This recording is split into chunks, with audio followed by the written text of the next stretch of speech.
Here's a chilling reality check about modern warfare. While world leaders shake hands in diplomatic meetings, innocent civilians pay the ultimate price, thousands of miles away. Picture this disturbing scene. Ukrainian President Volodymyr Zelenskyy walks into the White House for what could be a pivotal conversation with President Donald Trump about ending one of the most devastating conflicts of our time.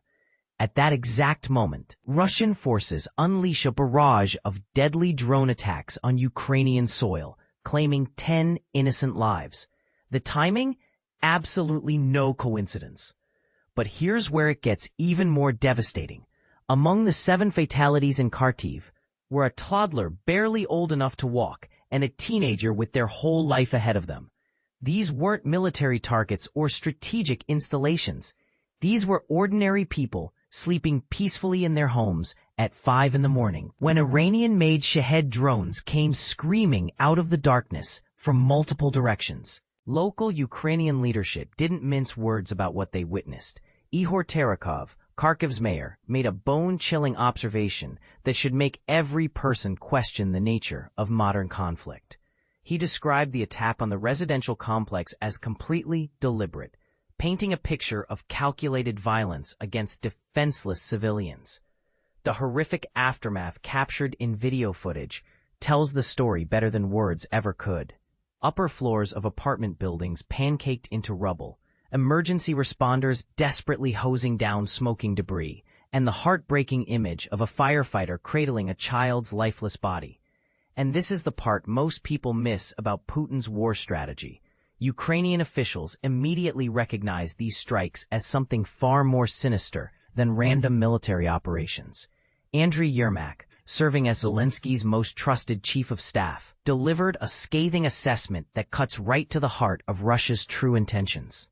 That's why Putin doesn't want to cease fire. We will do our best for this, Zelenskyy pleaded, the weight of fresh tragedy hanging in the air. Now here's what makes this situation even more complex and controversial. Just days earlier, Trump had sat down with Vladimir Putin in Alaska, supposedly laying groundwork for potential peace negotiations. Russian forces had been strategically advancing in Ukraine's eastern Donetsk region right before that high-stakes summit, a move that military analysts widely interpreted as Putin positioning himself for maximum leverage at the negotiating table. But here's where it gets controversial. Recent weeks had actually shown a noticeable decrease in Russia's nightly drone and missile barrages against Ukrainian population centers. Many observers wondered if this represented genuine progress toward de-escalation. Monday's coordinated attacks shattered that optimism completely. Trump had made his position crystal clear before meeting with Putin, stating publicly that he would be unhappy if the Russian leader refused to agree to a ceasefire. Following their Alaska encounter, Trump characterized the discussions as successful, claiming both leaders had found common ground on several key issues. Yet Putin apparently didn't commit to halting military operations, and Monday's deadly strikes suggest why. The human cost of this ongoing conflict continues mounting at a staggering pace.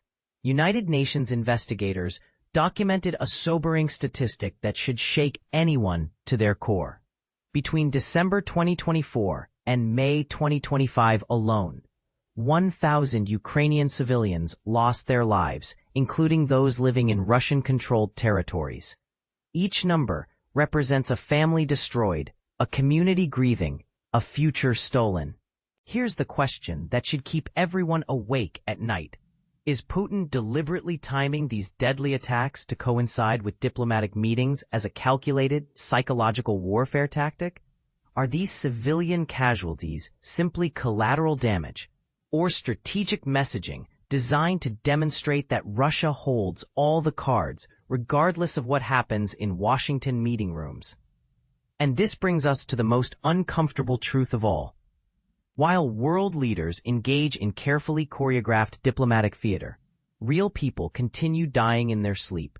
The disconnect between diplomatic optimism and ground-level reality creates a moral dilemma that demands honest conversation. What do you think? Is this timing purely coincidental, or does it represent a deliberately cruel negotiation strategy? Should civilian attacks during peace talks be treated as war crimes with immediate consequences? And most importantly, how many more innocent lives will be lost while diplomats search for solutions that may not exist? The comments section awaits your thoughts. Whether you agree with current diplomatic approaches or believe entirely different strategies are needed.